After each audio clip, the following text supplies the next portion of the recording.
I was standing graveside, the scent of earth and lilies heavy in the air, watching the casket that held my whole world, my husband, Michael, slowly descend. My face was numb from 2 weeks of continuous crying, my body a hollow shell of grief, when my father-in-law, Robert, decided to tap me on the shoulder. Not to offer comfort, mind you, but to deliver a cold, sharp punch straight to my gut. He leaned in, his voice a low, gravelly monotone, and whispered, "The house, the cottage, the businesses, they all revert to the blood family now, Sarah. You understand that, don't you? It's just the way it is." 2 weeks after watching the love of my life die in a tragic accident, his own father was demanding everything Michael and I had built, based on some twisted, ancient notion of bloodline entitlement.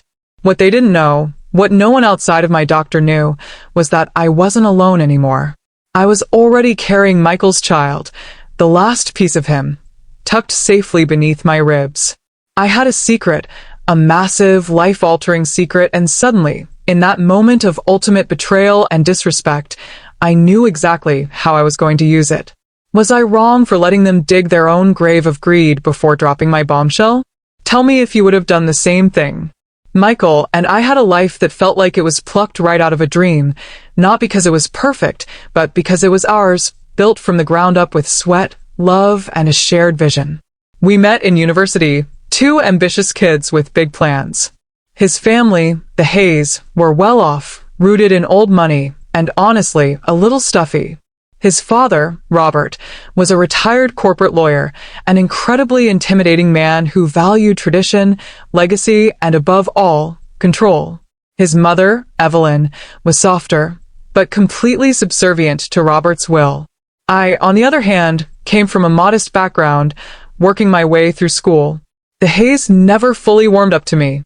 I was always Sarah from the suburbs, not quite polished enough, not quite wealthy enough. Michael, bless his heart, never let their snobbery affect him. He was a force of nature, kind, driven, and fiercely loyal. After we married, Michael decided to deviate from the family tradition of corporate law and instead pursue his passion, real estate investment and development.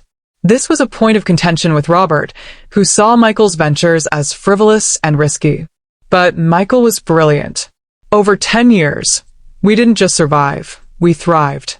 We bought and meticulously renovated a beautiful historic home in the city, turning it into our sanctuary. We also purchased a small, rundown cottage on the coast, a place we poured our weekends and love into, transforming it into a cozy retreat.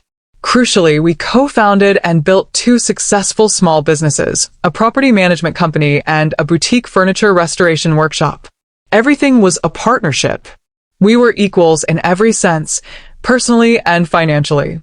To ensure everything was straightforward and protected, we had extensive estate planning done a couple of years into our marriage.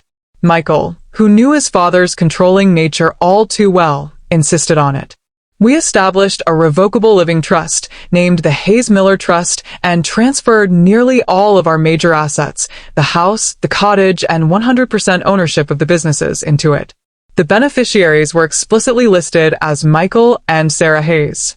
The trust stipulated that in the event of one spouse's death, the assets would be transferred seamlessly and entirely to the surviving spouse as the sole remaining trustee and beneficiary. It was airtight, designed precisely to prevent any meddling from outside parties, specifically Robert. Michael even had a clause added stating that I, as the surviving trustee, had the sole authority to designate future beneficiaries, should I choose to do so. He was so meticulous, so thoughtful, even about his own mortality. He told me, "I'm not letting my father's outdated notions of blood dictate your future. You're my family, Sarah, and everything we have is yours." Then came the accident. A sudden, senseless collision on a highway late at night. One moment, he was calling me to say he was on his way home. The next, the police were at my door. The world stopped. Everything blurred into a fog of disbelief and agony. The funeral was a nightmare. The Hayes were there, of course, outwardly devastated, but even in their grief, I could sense the underlying tension, the cold calculation. They weren't just mourning. They were maneuvering.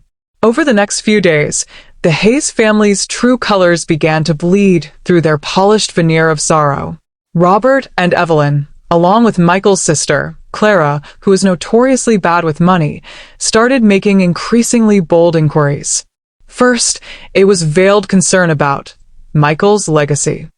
Then, it became thinly disguised questions about who controlled the company accounts now. Clara, particularly, kept mentioning how she could step in and manage the cottage because she needed a place to clear her head. I politely but firmly shut them down, citing privacy and the fact that I was still grieving. That's when Robert decided to abandon subtlety entirely. That moment, right there at the grave, was his declaration of war. His words, "The property reverts to the Blood family now," didn't just insult me. They dismissed every year Michael and I had spent together. They negated my status as his wife, his partner, the mother of his future child. That's where my secret comes in. Just 3 days before Michael died, I'd had a doctor's appointment. I was 6 weeks pregnant. We had been trying for a year, and the news was the joyous secret we were planning to announce at a dinner party the following week. Michael was ecstatic. He'd spent that last weekend whispering plans for a nursery and picking out silly baby names. Now, the knowledge of this child was a sacred, painful connection to him and a powerful, unexpected weapon in this emerging fight. I didn't tell Robert or any of the Hayes family about the pregnancy at the funeral. I just nodded, a stone-faced mask of grief, and whispered back, "We'll discuss the legalities, Robert, but today is for Michael." I wanted them to think I was weak, broken, and easily manageable. I wanted them to think I was so consumed by sorrow that I wouldn't fight back. I wanted them to overplay their hand. And oh, did they overplay it? The calls and visits escalated from days of mourning into weeks of harassment. They demanded meetings with Michael's lawyer, conveniently forgetting that Michael and I shared one, a sharp, no-nonsense woman named Elaine. They insisted on being given access to the business ledgers, claiming they had a fiduciary responsibility to protect the family name. Clara even showed up at the coastal cottage with a car full of her things, demanding the keys, stating that Robert had told her she was free to use it until the legal matters were settled. I had to call the police to have her escorted off the property, a move that only solidified their belief that I was a hysterical, uncooperative widow who was clearly not fit to manage Michael's assets. Robert himself called me multiple times a day. He sent formal-looking, yet entirely baseless, legal letters asserting that Michael's property was his ancestral legacy and that any non-blood spouse was merely a temporary custodian. He even cited some archaic, non-existent family decree. The culmination of their greed came during a formal meeting they demanded at my house, a house they now claimed ownership of. They arrived, all three of them, Robert, Evelyn, and Clara, dressed in expensive, somber clothing, sitting on my living room sofa as if they were presiding over a corporate takeover. Robert laid out his demands. I was to immediately vacate the house, sign over the cottage, transfer all business ownership to Clara because she was family and needed a fresh start, and in return, they would allow me a small, modest allowance for a few months, strictly contingent on my good behavior and silence. He framed it as a generous gesture of mercy, completely ignoring the 10 years I'd spent working alongside Michael. "It's better for everyone, Sarah," he concluded, steepling his fingers. "The bloodline must be protected." So that's the situation I was in. They had completely cornered me, believing they had the final say, thinking I was just a sad, defenseless widow without a leg to stand on. They had disrespected my marriage, my grief, and my intelligence. They wanted to strip me of everything Michael and I had created. And now, I had to make a choice, cower or fight back with every weapon I had. Before I tell you what happened next, what I said to them, and how I finally dropped the biggest bomb of my life, I wanted to pause and comment below what you would have done in my shoes. Would you have let them humiliate you? Or would you have used your secret to protect your future? I sat back, watching them, feeling an ice-cold calm settle over me. All the sadness of the last few weeks was replaced by a righteous, white-hot fury. I looked from Robert's self-satisfied smirk to Clara's greedy, expectant eyes, to Evelyn's pained but silent face. "Robert," I began, my voice steady, betraying none of the turmoil inside. "You've made your demands very clear. You want to erase me, dismiss my marriage, and take everything Michael and I built together, all in the name of your precious bloodline. Is that an accurate summary?" He nodded, puffing out his chest slightly. "It is, Sarah. And I suggest you consider my offer carefully. Litigation will only drag out your grief and cost you dearly." I smiled. It wasn't a warm smile. It was the kind of smile you see on a viper right before it strikes. "Well, that's interesting, Robert. Because, you see, you've made a few assumptions that are completely wrong. For starters, you've assumed that Michael was naive enough to let you pull this stunt. And you've assumed that the Hayes-Miller Trust isn't completely airtight." I glanced at the side table where I had placed a thick file. I took the liberty of meeting with Elaine, our shared lawyer, whom you never bothered to contact, this morning. Everything Michael and I owned is in that trust. As the surviving co-trustee, I now have sole and absolute control. The assets do not revert to the family. They passed seamlessly to me. The trust document is legally binding, irrevocable in this instance, and specifically designed to prevent this exact scenario. You have no claim on the house, the cottage, or the businesses. None. The color drained from Robert's face. He sputtered. That's impossible. I'm a lawyer. I know the law. I'll contest it. I'll tie it up in court for years." I leaned forward, dropping my voice. "You can try, Robert. But you'll be contesting a document that Michael himself drafted with the express purpose of keeping his hard-earned property out of your grasping hands. And frankly, you'll be wasting your time and money. I have full documentation." Clara started weeping loudly, realizing her cottage dreams were over. Evelyn finally spoke, her voice thin. "Sarah, please, don't be so cruel. Think of the family." And that was my cue. I stood up, walked over to the fireplace, and turned back to face them. I gently placed one hand on my lower abdomen, a gesture that was subtle, yet incredibly profound to me. "I am thinking of the family, Evelyn. I'm thinking of the only family that matters now. You see, Robert, you're obsessed with the bloodline, and you're right to be. But you're mistaken about where it continues." I let the silence hang heavy for a moment, making sure I had their undivided, now terrified, attention. Because you see, everything Michael and I built and everything I now own is absolutely going to the blood family. It's going to Michael's direct heir. I am 6 weeks pregnant.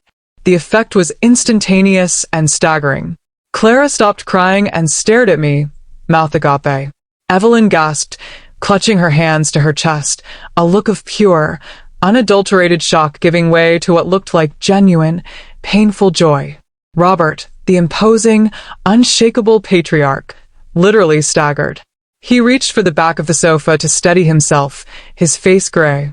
"Pregnant," he whispered, the fight completely gone from his eyes.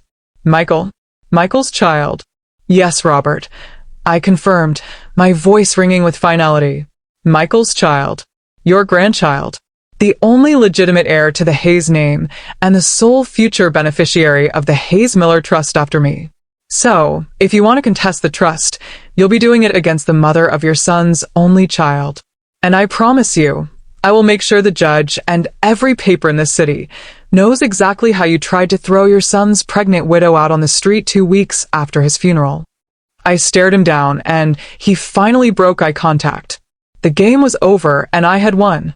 They left soon after, defeated and silent. Robert tried to backtrack, offering a stammering apology, suddenly wanting to discuss things calmly and ensure I had all the support I need. I cut him off, telling him the terms were simple.